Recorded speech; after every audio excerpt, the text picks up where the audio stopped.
Nagbaba. Balong lang, balong. Ayan. Yung magandang klase itong hollow blocks nila mga idol, oh. Kaysa dito, tignan nyo naman, oh. Oo.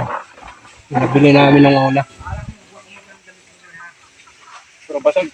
Ayan. Ito na rin yung binili namin ng ano. Semento. Ayan, ginawa ko ng 7. Salamat sa nag-sponsor.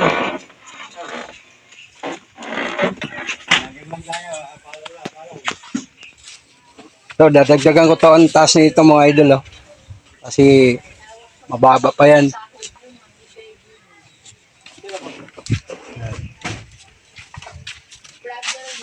Ito.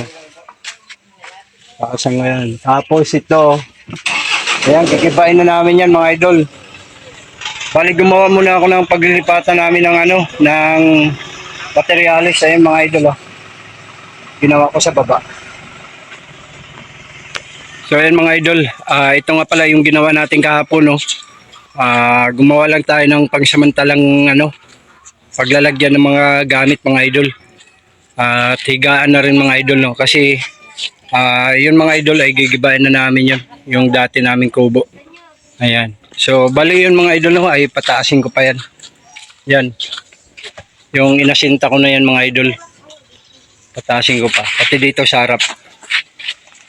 Kaya gumawa muna ako ng paglilipatan mga idol, no, dito sa baba. Ayan mga idol, oh. Si mama kumakain mga idol, oh.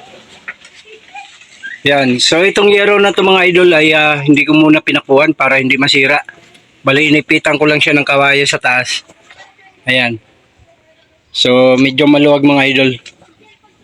Ayan. Gamit pa lang mga idol, sobrang dami na, kaya hindi pwedeng medyo maliit na bahay ang gagawin. Para magkasya yung mga gamit, kailangan medyo malaki. So ayan. Bali lilipat namin mamaya yung papag dito mga idol. Okay, pag-ano na lang namin. Para dito na kami matulog mamaya. Kasi bukas ay gigibain ko na yung mga idol. O kaya sa sunod araw. Kasi mag-hollow blocks pa ako mga idol. I-extended ko pa yung mga idol yung ano, yung ginawa kong asinta doon. Para mataas. Bali dito kasi mga idol, hindi pwede itong ano, pang matagalan kasi pag tagulan, binabaha.